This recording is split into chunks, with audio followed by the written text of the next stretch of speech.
Apreciados hermanos, explico la palabra del domingo 13 del tiempo ordinario. La primera lectura es del segundo libro de los Reyes, capítulo cuarto, versículos 8 a 16. Una mujer de Sunem ofrece hospitalidad al profeta Eliseo. Después de la muerte de Salomón por el año 932 a.C., el territorio de Israel se dividió en dos reinos: el reino del norte, que continuó llamándose Israel, y el reino del sur, que se llamó Judá. Geográficamente, nuestro texto nos sitúa en el reino del norte, en un pequeño pueblo llamado Sunem, ubicado en el sur de Galilea, no lejos de la ciudad de Megido, donde comienza la fértil llanura de Esdrelón. Sunem es mencionada en la Biblia porque allí acamparon los filisteos antes de vencer al rey Saúl, y por ser el lugar de nacimiento de Abisac, la mujer joven y atractiva que le llevaron al rey David en su ancianidad. Gracias a la fertilidad de la llanura de Esdrelón, en tiempos de Eliseo, Sunem fue habitada por ricos terratenientes, y es justo en la casa de uno de ellos donde tiene lugar la historia que relata nuestro texto. Por otra parte, los reyes de Israel establecieron alianzas políticas, económicas y culturales con otros países de la región, favoreciendo la entrada de cultos diversos. Por esta época, el profeta Elías atacó fuertemente el culto al dios Baal. Eliseo es el sucesor de Elías y, continuando con la misión de su maestro, predica la fidelidad al Dios de la alianza. Con frecuencia Eliseo es llamado Ish Elohim, hombre de Dios, porque transmite la palabra de Dios, que es poderosa, que opera maravillas y que es capaz de transformar la realidad. La historia de Eliseo con la tsunamita tiene dos partes. En la primera, el profeta anuncia el nacimiento de un hijo, y en la segunda salva a este niño de una repentina dolencia y de la muerte. Nuestro texto narra la primera parte de esta historia. Un día pasó Eliseo por Sunem. Había allí una mujer rica que le obligó a comer en su casa. Después, siempre que él pasaba, entraba a comer allí. Un día dijo la mujer a su marido: «Mira, ese hombre que viene siempre por casa es un santo hombre de Dios. Si te parece, le haremos en la azotea una pequeña habitación. Le pondremos allí una cama, una mesa, una silla y una lámpara, y cuando venga a casa podrá quedarse allí arriba». Un día que Eliseo llegó a Sunem, subió a la habitación de la azotea y durmió allí. Eliseo dijo: «¿Qué podríamos hacer por ella?». Gehazi, su criado, comentó: «¿Qué sé yo? No tiene hijos y su marido es viejo». Eliseo dijo: «Llámala». La llamó. Ella se quedó junto a la puerta y Eliseo le dijo: «El año que viene, por estas fechas, abrazarás a un hijo». En el Medio Oriente antiguo, la hospitalidad ha sido considerada como sagrada, como lo atestiguan varios episodios narrados en la Biblia. Recordemos, por ejemplo, la recomendación que hace la carta a los Hebreos: «No olviden la hospitalidad por la cual algunos, sin saberlo, hospedaron a ángeles». Este texto hace referencia a Abraham y Sara cuando recibieron a sus visitantes, que resultaron ser ángeles, y quienes a su vez son los portadores de la promesa del nacimiento de Isaac, un relato muy semejante al que narra nuestro texto. La tsunamita, además de practicar la hospitalidad, reconoce a Eliseo como un santo hombre de Dios. La palabra santo quiere decir consagrado, apartado para Dios. Por consiguiente, si ella ayuda al profeta, es porque manifiesta su adhesión al Señor y quiere colaborar con su proyecto de salvación. Ella, sabiendo que el profeta venía de muy lejos y que estaba sin hogar y sin familia, sintió una grande estima por él, compartió su misión y le dio la bienvenida a su casa con un afecto maternal. Esto es muy importante, porque la tsunamita, siendo lo suficientemente rica, se hubiera podido contentar con dar un poco de dinero al profeta Eliseo y luego dejar que él siguiera su camino. Pero no es así. Ella le da la bienvenida y lo trata como un miembro más de su familia. Es por esto por lo que dispone de todo un ambiente para él. Le construyen en la azotea una pequeña habitación, le ponen allí una cama, una mesa, una silla y una lámpara. todos los cuidados. Son signos que demuestran que ella lo integra dentro de su propia familia. En respuesta a la generosidad de la mujer, Eliseo le anuncia el nacimiento de su hijo. Es una promesa sorprendente porque, como en el caso de Abraham, el marido de la sunamita también es anciano. En otras palabras, será Dios quien intervenga porque Él no se deja ganar en generosidad. Así como esta mujer colabora con el profeta para que la palabra de Dios llegue a su pueblo, así también Dios le concede el gozo más grande para una mujer de la cultura de la época, que era concebir y dar a luz un hijo. Esta bella historia pone en evidencia que cuando se comparte con amor, nadie se queda pobre, sino que el dar desinteresadamente se convierte en fuente de vida y de bendición. Como todos los seres humanos, el profeta o el misionero tiene necesidades porque ha dejado su tierra e incluso tal vez su propia familia para dedicarse al servicio de la palabra de Dios y del Evangelio. Es por esto por lo que ellos necesitan no solamente el apoyo material, sino también de la cercanía, sobre todo en los momentos más difíciles de la misión, cuando experimentan desaliento y soledad. Es allí cuando se requiere de la presencia de un ángel, es decir, de una persona que, acogiendo el mensaje, les ofrezca su apoyo incondicional para la misión. La segunda lectura es de la carta a los Romanos, capítulo 6, versículos 3 a 11.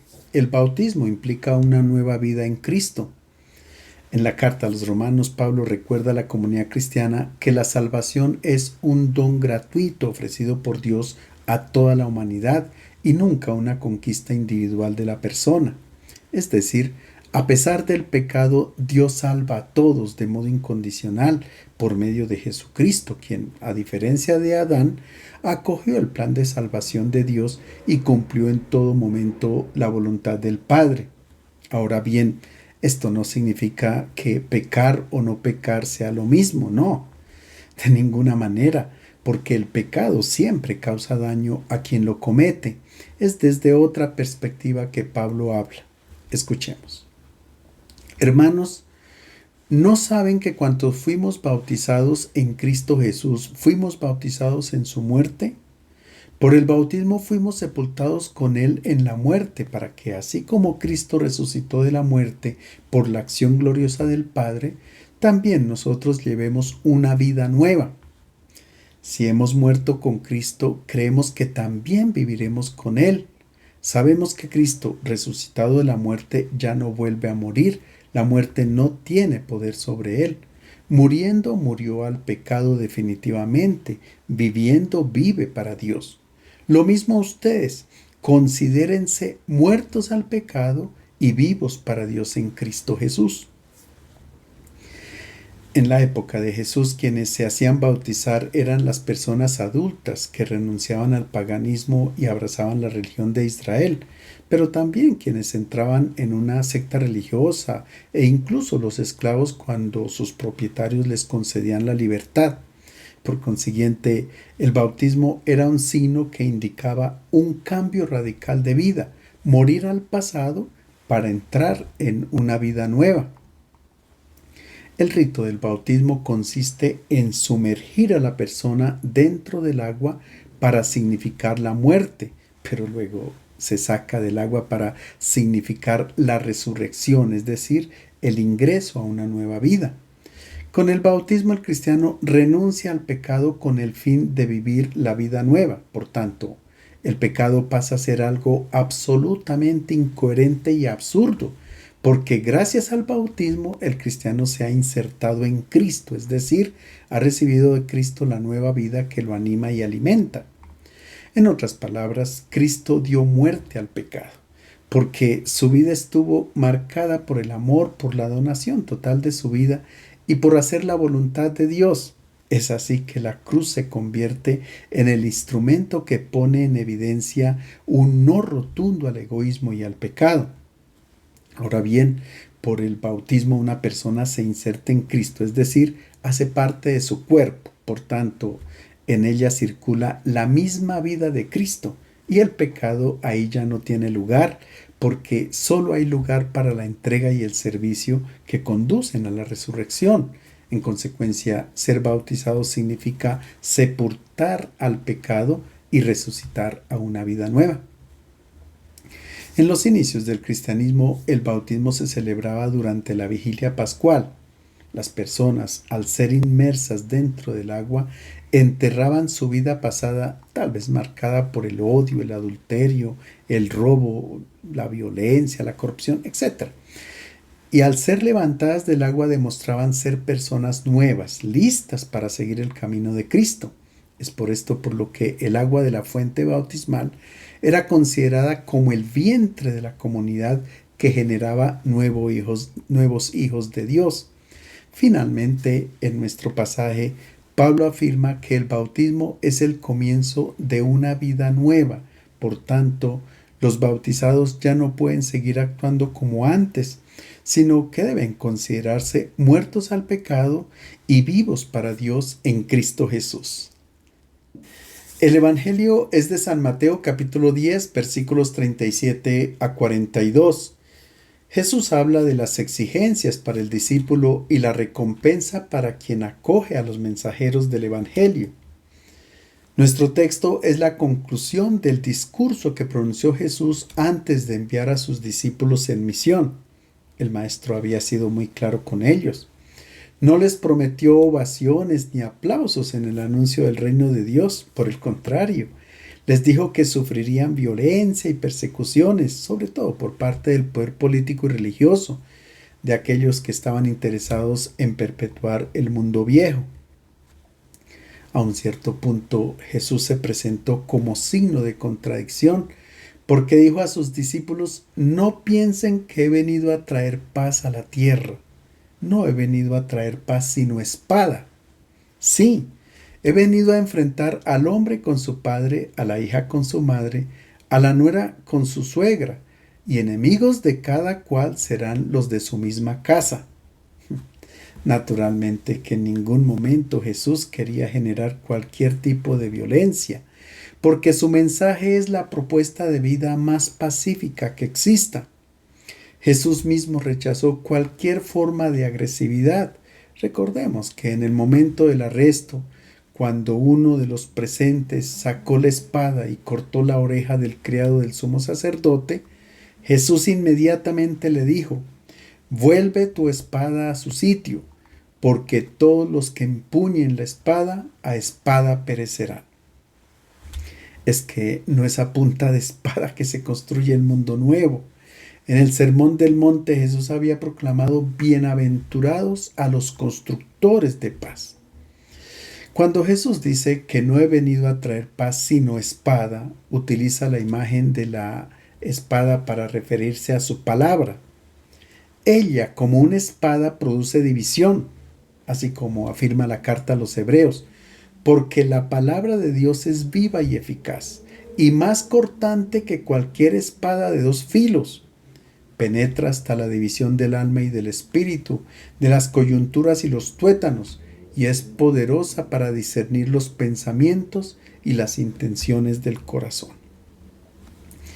En el Evangelio de Lucas, Simeón emplea esta misma imagen cuando se dirige a la madre de Jesús, que allí representaba al pueblo de Israel. Le dice: y una espada traspasará tu propia alma, a fin de que sean revelados los pensamientos de muchos corazones. Por tanto, con la imagen de la espada, Jesús se refiere a la división que produce el Evangelio. En primer lugar, una división interior, porque ciertamente se produce un discernimiento interno que divide, que sacude a la propia persona y lo lleva a tomar una decisión. Y en segundo lugar, el Evangelio produce una división externa en la sociedad e incluso al interior de la propia familia. De acuerdo con el contexto histórico, cuando Mateo escribe su Evangelio, había una fuerte división en Israel. Los fariseos no aceptaban en su comunidad a los cristianos, los habían excomulgado, y los llamaban heréticos por haber dado su adhesión a Cristo. Se dice que los fariseos utilizaban la Birkat Haminim, que era una maldición contra los herejes, es decir, contra los cristianos. Los consideraban renegados y sufrían el rechazo y la marginación de sus propias familias. Es lo mismo que sucede hoy con el extremismo religioso en ciertas religiones y sobre todo en algunas sectas. Recuerdo una vez que el obispo de Amán en Jordania nos hablaba de todas las peripecias que le tocaba hacer para sacar de la nación a quien abrazaba la fe cristiana. Tenía que hacerlo porque corría peligro su vida, incluso en el seno de la propia familia. Es en este contexto de dificultad, persecución y sufrimiento que San Mateo recuerda a los cristianos de su comunidad las palabras del Maestro. Escuchemos la primera y segunda exigencia de Jesús para sus discípulos. Quien ame a su padre o a su madre más que a mí, no es digno de mí. Quien ame a su hijo o a su hija más que a mí, no es digno de mí. Es posible que a alguien que esté pasando por una situación de persecución o sufrimiento uno le pueda decir, tranquilo, que todo se soluciona, tenga un poco de paciencia. Pero en cambio Jesús es bien radical. Sencillamente dice, si no aceptas el mensaje que te comunico y lo que implica, sencillamente no eres digno de mí. Tal vez hasta ese momento ningún rabino había exigido tanto a sus seguidores y quizá por eso un día los judíos preguntaron a Jesús, ¿por quién te tienes? ¿Quién te has creído que eres?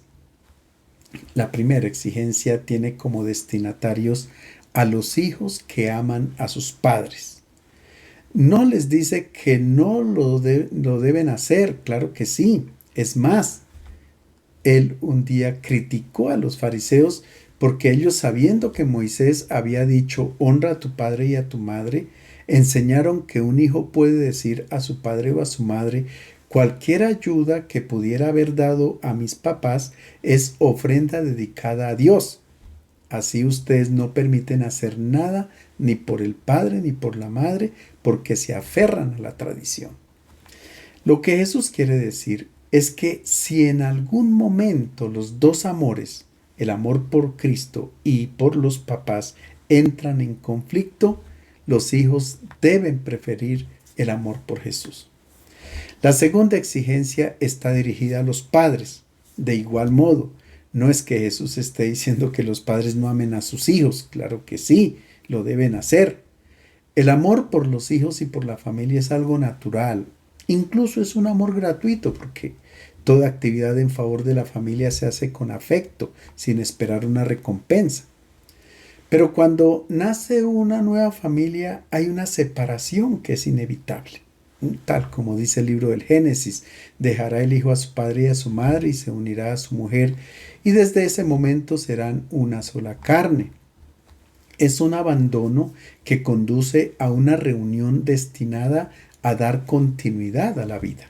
Sin embargo, esto no significa que quien se casa se desentienda de su familia, no, sino que a partir del matrimonio las opciones y decisiones que se toman son propias de la nueva familia, no dependen de la familia anterior. Incluso el mismo Jesús, para poderse dedicar a la predicación del reino de Dios, se separó de su familia de Nazaret y dijo, las zorras tienen madrigueras, las aves del cielo nidos, pero el Hijo del Hombre no tiene dónde recostar la cabeza. Y estando en Cafarnaúm, un día su madre con algunos familiares fueron a convencerlo de volver a casa. Y cuando advierten a Jesús que su familia lo está esperando, él aprovecha para presentar su nueva familia. Mi madre y mis hermanos son los que escuchan la palabra de Dios y la ponen en práctica. La nueva familia que propone Jesús está constituida únicamente por hermanos, tal como era la familia de Betania, de Marta, María y Lázaro, solo hermanos, donde ninguno es superior a otro, porque en la familia cristiana todos somos iguales. Allí ya no hay distinción de raza, ni de lengua, ni de cultura, etc. Simplemente cada miembro de la comunidad se considera hijo de Dios. Si el amor de los padres por los hijos entra en conflicto con el amor a Jesús, sencillamente se debe preferir el amor a Él. De lo contrario, el discípulo no es digno del maestro. La afirmación "no es digno de mí" hace parte del lenguaje del enamorado. Si la otra persona no quiere o no puede cumplir con lo que le propone la persona amada, tendrá que escuchar la expresión "no es digno de mí". Es decir, los dos no podrán construir una vida juntos y cada uno tendrá que ir por su propio camino. Jesús se presenta como un enamorado celoso. No acepta que existan otros amantes que desvíen el corazón del ser humano. Así también era el Dios de Israel, un Dios celoso, muy distinto a la concepción que tenían en los cultos a los dioses paganos. Por ejemplo, los dioses griegos, Zeus, Apolo, Dionisio, etc., aceptaban los sacrificios de sus devotos indiferentemente, sin ningún tipo de exclusividad. Solo el Dios de Israel pedía un amor exclusivo, tal como dice el mayor de los mandamientos. Amarás al Señor tu Dios con todo tu corazón, con toda tu alma y con toda tu fuerza. No tendrás otros dioses delante de mí. Jesús continúa con la imagen de este Dios celoso, porque quiere decir que quien lo encuentra cambia totalmente su punto de referencia. Nada ni nadie puede ser digno de un amor mayor. Y ahora escuchemos la tercera y cuarta exigencia de Jesús para su discípulo. Quien no tome su cruz para seguirme no es digno de mí. Quien se aferre a la vida la perderá. Quien la pierda por mí la conservará. La cruz de la cual está hablando Jesús no hace referencia a los sufrimientos cotidianos, a los achaques de la vida o de la salud, como si tuviéramos que soportarlos con paciencia. No. Las enfermedades y las tribulaciones por las que pasamos a lo largo de nuestra vida son naturales, es decir, hacen parte de nuestra naturaleza humana. Por sentido común comprendemos que no hubiera habido necesidad de que Jesús descendiese del cielo para decirnos que debemos soportar con paciencia nuestros dolores, no. La cruz de la que está hablando Jesús es la que él mismo tuvo que soportar. Materialmente, la cruz en la tradición persa era un palo que el condenado debía llevar sobre sus hombros desde el lugar del juicio hasta el lugar de la ejecución.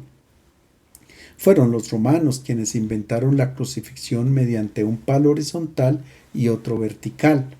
En ambos casos, al ser clavado en el madero, el cuerpo cae progresivamente sobre su propio peso, impidiendo la respiración, y el condenado moría por asfixia. En su recorrido hacia el lugar de la ejecución, el condenado recibía toda clase de vejámenes, de vejaciones. La gente lo consideraba como un maldito de Dios.